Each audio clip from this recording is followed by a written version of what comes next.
ओम गणेशाय नमः। ओम नमः शिवाय। मैं निखिल ज्योतिषाचार्य आप सभी का मेरे चैनल पर पुनः स्वागत करता हूं। आशा करता हूं कि आप सभी स्वस्थ होंगे। महादेव की कृपा आप सभी पर सदैव बनी रहे। ये वीडियो वृषभ यानी कि टॉरस के लिए बहुत विशेष है, क्योंकि वीडियो है शुक्र महाराज के राशि परिवर्तन के बारे में। शुक्र 9 अक्टूबर को राशि बदल रहे हैं और 2 नवंबर 2025 तक वो आपके पंचम भाव यानी कि कन्या में रहेंगे। शुक्र बहुत विशेष ग्रह हैं। शुक्र की अगर हम बात करें तो जो भी जीवन के सुख हैं, भौतिक सुख है, लग्जरीज है, वैवाहिक जीवन है, रोमांस है, लव लाइफ है, भोग की वस्तुएं हैं, जीवन का जो रस है वो शुक्र है। और आपके लिए तो अति विशेष बन जाते हैं क्योंकि लग्नेश हैं।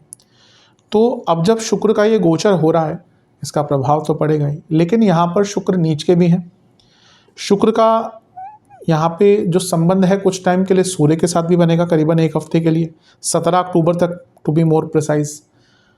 यहाँ पे एक परिवर्तन योग भी बन रहा है, किसके बीच में? बुध और शुक्र के बीच में। कैसे? बुध शुक्र की राशि में है, शुक्र बुध की राशि में है, और शनि का प्रभाव भी है। अभी वैसे तो शनि आपके लिए योग कारक है, लेकिन इस समय आपके लग्नेश की स्थिति भी थोड़ी डामाडोल है और शनि भी वक्री है।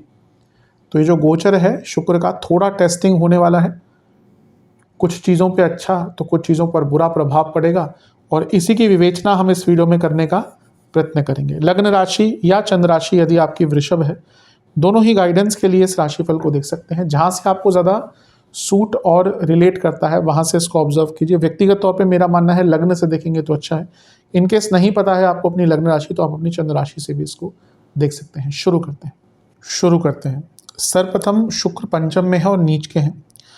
मैं हर बार ये चीज़ बताता ही हूँ कि नीच का ग्रह बुरा नहीं होता। ये जो शब्द का उपयोग हुआ है, कभी कभी ये थोड़ा सा ऐसी भावना देता है कि बहुत ख़राब है, पर पहली चीज़ तो ये शब्द ऋषि मुनियों ने उपयोग किया है। ज्योतिष के शास्त्रों में नीच ही शब्द मिला है। दूसरा, एक शब्द के कई अर्थ होते हैं। तो नीच का मतलब वही नहीं कि एकदम गिरा हुआ व्यक्ति, या जैसे हम बोलते हैं बुरी भावना से, वैसा नहीं। नीच का एक मतलब होता है हीन भी, यानी कि जो अपनी अच्छी क्वालिटी से हीन हो गया है। और कहीं कहीं पे नीच ग्रह को कुटिल भी कहा गया, यानी कि जो बहुत चतुर है, बहुत कनिंग है। तो इसलिए मैं कहता हूँ आज के टाइम में नीच का ग्रह बुरा नहीं होता, क्योंकि व्यक्ति थोड़ा कनिंग होता है, थोड़ा कुटिल होता है। आज के टाइम में अगर किसी का बृहस्पति बहुत अच्छा है ना, वो ब्लेसिंग के बजाय एक मून हो जाता है, ब्लेसिंग के बजाय एक अभिशाप हो जाता है कभी कभी व्यक्ति के लिए। कभी कभी देखता हूँ, एक रिसेंटली कुंडली देखी थी, कर्क लग्न का जातक, लग्न में बृहस्पति, बहुत अच्छे बृहस्पति, हर व्यक्ति ने उनको ठगा, हर व्यक्ति ने ठगा, परिवार का हो, दोस्त हो, इवन वाइफ की बात कर लीजिए, उनकी वाइफ ने भी कहीं ना कहीं अपने कुछ धन के लिए उनको कहीं ना कहीं थोड़ा सा प्रॉब्लम दी। तो उच्च का बृहस्पति यानी कि बहुत अच्छे मॉरल वैल्यूज। वहीं अगर कोई नीच का ग्रह होता है ना, तो व्यक्ति चालाक होता है, कुटिल होता है। इसलिए ये जो शुक्र का गोचर है, अगर केवल नीच के होते तो लेट्स से कि इतना बुरा प्रभाव नहीं होता। लेकिन यहाँ पर प्रॉब्लम क्या है कि पहला तो वो लग्नेश है, उस नाते नीच के हो रहे हैं। दूसरा, वो सूर्य के साथ भी कुछ टाइम तक बैठेंगे। तीसरा, उनका परिवर्तन योग बन रहा है ऐसे ग्रह के साथ जो छठे घर में है, और वक्री शनि की दृष्टि है। ये सारी चीज़ें ना बहुत अच्छी नहीं है। पहले कुछ अच्छी चीज़ों की बात कर लेते हैं, फिर चलेंगे बुरी चीज़ों पे।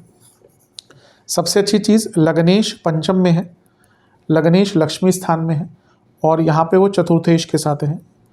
तो ये कुछ प्रॉपर्टी का आपका काम अटक रहा था, प्रॉपर्टी में पैसा फंसा हुआ था, या कहीं और कोई पैसा फंसा हुआ था, वो पैसा आपका वापस आ सकता है। लग्नेश जो है 10वें से अष्टम में है और वक्री शनि से दृष्ट है। जो लोग बहुत टाइम से जॉब चेंज करने का प्रयत्न कर रहे थे, उनको कोई नया मौका मिल सकता है। मैं अभी नहीं कहूँगा एकदम जॉब चेंज हो जाएगी, पर कोई नए रास्ते मिल सकते हैं जॉब ढूंढने के लिए, क्योंकि शुक्र पंचम में है और छठे घर के स्वामी है, और पंचम में आ गए, सूर्य के साथ बैठ गए। तो ये जिन स्टूडेंट्स के कॉम्पिटिटिव एग्जाम्स हैं उनके लिए थोड़ा अच्छा हो सकता है, उनको बहुत हेल्प यहाँ पर मिल सकती है। और पंचम में जब शुक्र आते हैं, जैसे मैंने कहा, कुटिल होता है व्यक्ति, तो आपकी बुद्धिमत्ता बहुत तीव्र हो जाएगी। आप अपनी प्रॉब्लम्स के सॉल्यूशंस कहीं ना कहीं से ढूंढ लेंगे।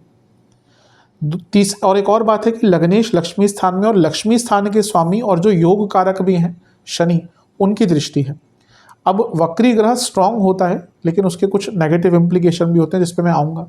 लेकिन योग कारक ग्रह का लग्नेश को देखना, जो खुद लक्ष्मी स्थान के स्वामी है और भाग्य स्थान के स्वामी, यानी कि आर्थिक दृष्टिकोण से ये थोड़ा सा अच्छा रिजल्ट आपके लिए लेके आ सकता है। आपका कहीं पैसा फंसा हुआ था, पैसे का काम अटक रहा था, कोई बिजनेस में या जीवन में कोई आइडियाज़ काम नहीं कर रहे थे, कुछ आपको सॉल्यूशंस नहीं मिल रहे थे प्रॉब्लम्स के, उन सारी चीज़ों में ये बहुत अच्छा है। लेकिन अब आते हैं नेगेटिव चीज़ों पे जो थोड़ी सी इस बार ज़्यादा दिख रही हैं। लग्नेश का नीच का होना, ऊपर से उनका छठे घर का स्वामित्व अचानक रोग दिखाता है। पंचम में नीच का शुक्र सूर्य के साथ और वक्री शनि का प्रभाव रिलेशनशिप में प्रॉब्लम दिखाता है। कुछ लोगों के सडन ब्रेकअप यहाँ पे हो सकते हैं। और शुक्र वैवाहिक जीवन के कारक हैं, वो छठे घर के स्वामी और उनका परिवर्तन योग एक ऐसे ग्रह के साथ बन रहा है जो छठे घर में बैठा है, यानी कि बुध, और वक्री शनि की दृष्टि। जो लोग मैरिड हैं अचानक से उनके बीच में ना एक डिटैचमेंट का भाव आ जाएगा, और जिनकी मैरिड लाइफ में बहुत परेशानी चल रही है, अब उनको ये लगेगा कि भाई अब और कोई मौका है ही नहीं, अब और कुछ रखा ही नहीं है, इस वैवाहिक जीवन को अंत करते हैं। और फिर से कहूँगा क्योंकि छठे भाव का यहाँ पे रोल आ गया, कैसे परिवर्तन योग बन रहा है और शुक्र छठे घर के स्वामी भी हैं, और परिवर्तन योग में वो बुध के साथ ही हैं जो खुद लिखा पढ़ी और इन अदालती कार्रवाइयों के कारक हैं। तो जैसा मैंने कहा, लव लाइफ में ब्रेकअप्स, मैरिड लाइफ में कुछ मैरिड लाइफ डाइवोर्स की तरफ बहुत अचानक से बढ़ सकती है। ये उन्हीं के लिए ऑब्वियसली होगा जिनके बीच में बहुत प्रॉब्लम चल रही है, क्योंकि मैं कहता हूँ ना राशिफल एक सामान्य आधार पर दिए जाते हैं। अब किसी की कुंडली अगर बहुत अच्छी है तो उनको छोटी मोटी प्रॉब्लम आ सकती है, कहा सुनी हो सकती है, डिटैचमेंट हो सकता है, इवन फिजिकल इंटीमेसी के इश्यूज आ सकते हैं। पर जिनकी कुंडली ही बहुत ख़राब है, बहुत ख़राब मिली हुई है, और अभी समय भी बहुत अच्छा नहीं चल रहा, उनके लिए डाइवोर्स तक बात जा सकती है। तो बहुत ज़्यादा ध्यान देना है इन दो एस्पेक्ट्स पर। करियर में मैं ये कहूँगा कि जॉब चेंज करने का मौका है, लेकिन थोड़ा फोकस बना कर रखिएगा, क्योंकि योग कारक ग्रह वक्री है और लग्नेश नीच के हैं, तो कार्य क्षेत्र में फोकस हटेगा और उसके कारण कुछ गड़बड़ हो सकती है। बिजनेस में क्योंकि सप्तम से 11वें में ये हो रहा है, और जैसे मैंने कहा लक्ष्मी स्थान का इन्वॉल्वमेंट है, तो बिजनेस में कुछ लाभ हो सकता है। और बिजनेस में अगर आपका, क्योंकि यहाँ पे एक परिवर्तन योग भी बन रहा है जो सप्तम से 12वें और सप्तम से 11वें में इन्वॉल्व है, तो अगर आपका कोई लीगल एस्पेक्ट कहीं अटक रहा था उससे आपको लाभ मिल सकता है। लेकिन जैसा मैंने कहा कि लव लाइफ, मैरिड लाइफ पर इसका सबसे बुरा प्रभाव पड़ेगा। और अगर आपकी संतान है, पहली बात तो जो गर्भवती महिलाएं हैं यहाँ पे बहुत केयरफुल रहेगा, एटलीस्ट जब तक सूर्य भी यहाँ पर है 17 तारीख तक, उसके बाद भी केयरफुल रहना ही है। और अगर आपकी अपनी संतान है तो उनकी सेहत के लिए अच्छा टाइम नहीं है, और आपके उनसे संबंध बहुत बिगड़ सकते हैं। ये वो टाइम है जब बहुत बड़ी बहस हो सकती है। वृषभ वाले भी थोड़े रिजिड होते हैं, जब अपनी बात पे अड़ जाते हैं तो अड़ जाते हैं। आज का टाइम वो नहीं है कि आप अपने बच्चों को कुछ बोलेंगे और वो मान जाएंगे, ऐसा तो नहीं होता। सबको पता ही है आज के बच्चे कैसे हैं, आजकल की जो युवा पीढ़ी है वो अलग है।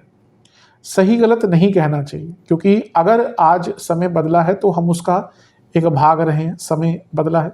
तो आज की जो बच्चे हैं, आज की जो जनरेशन है, उनको उसी प्रकार से आप डील कर सकते हैं। हमारे टाइम पे जब हम छोटे थे, हमें पेरेंट्स मार देते, टीचर्स मार देते थे, तो हम डर जाते थे, शांत हो जाते थे। आजकल के बच्चों को आप डांट भी दे तो वो डिप्रेशन में चले जाते हैं। तो बहुत केयरफुली आपको अपने बच्चों को हैंडल करना पड़ेगा। उनकी सेहत भी बिगड़ सकती है और उनके संबंध भी आपसे खराब हो सकते हैं। दूसरी चीज़, पैसा आएगा, लेकिन पैसा किसी को उधार मत दीजिएगा, कहीं पैसा फंसाइएगा मत। इवन स्पेकुलेटिव मार्केट्स और इन्वेस्टमेंट से भी आपको थोड़ा केयरफुल रहना है। इन्वेस्टमेंट तो फिर भी कहीं ना कहीं प्रॉपर्टी आदि में कर सकते हैं, लेकिन स्पेकुलेटिव मार्केट से इस टाइम में बहुत केयरफुल रहेगा, क्योंकि वहाँ पे आपके बड़े नुकसान हो सकते हैं। और ओवर थिंकिंग भी आपको यहाँ पर बहुत तंग करेगी। तो अगर देखा जाए, शुक्र क्योंकि आपके लग्नेश हैं और उन पर प्रभाव बहुत ज़्यादा है, तो कुछ चीज़ों पर अच्छा, लेकिन कुछ चीज़ों पर ज़्यादा ही नेगेटिव इम्पैक्ट आ सकता है। और इन सब चीज़ों को अपने मन में रख के ही अपने एक्शंस पर काम कीजिएगा। ओवर थिंकिंग बहुत रहेगी, नेगेटिव थिंकिंग बहुत रहेगी, डिटैचमेंट की भावना बहुत रहेगी।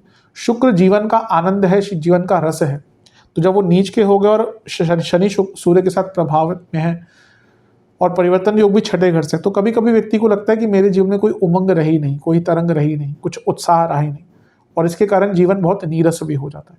त्योहारों का समय आ रहा है, अपने आप को खुश रखिएगा, अपने आप को अच्छे लोगों के साथ रखिएगा, किसी की बातों पर बहुत ज़्यादा ध्यान मत दीजिएगा और अपने जीवन को एक स्टेबल तरीके से आगे बढ़ाएगा। सेहत की अगर बात करें, पेट के रोग भयंकर तंग करेंगे।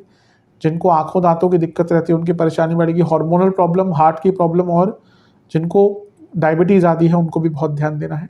जिनको हृदय का रोग है उनको यहाँ पर बहुत सचेत रहना है। तो ओवरऑल देखें, थोड़ा सेंसिटिव साइड पर शुक्र का गोचर दिख रहा है। उपाय की बात करते हैं। किसी भी दुर्गा जी के मंदिर में एक इत्र की बोतल, अगरबत्ती का पैकेट और चावल का दान कीजिएगा दक्षिणा सहित। महादेव का पंचामृत से अभिषेक करना है। उस पंचामृत में गुलाब जल होना चाहिए। पंचामृत से अभिषेक करके चंदन का विलेपन कीजिएगा महादेव पर। गौरी माता, पार्वती माता का भी चंदन से विलेपन कीजिएगा। एक घी का दिया और बेसन का हलवा या बेसन की बर्फी का भोग लगाइएगा। फिर वहीं पर बैठकर आपको गौरी चालीसा, शिव चालीसा का एक बार पाठ करना है और ओम शुभ गुणाय नमः शुक्र देवता का मंत्र है, इसका 108 बार जाप करना है। ये उपाय कर लेंगे तो अवश्य काफ़ी लाभ आपको मिलेगा। थोड़ा सेंसिटिव अवश्य है शुक्र का गोचर, केयरफुल रहेगा। आशा करता हूँ वीडियो काम आएगा। चैनल पर नए सब्सक्राइब कीजिए, वीडियो को लाइक कीजिए। मिलता हूँ आप सभी से मैं अगली वीडियो में, तब तक के लिए ओम नमः शिवाय।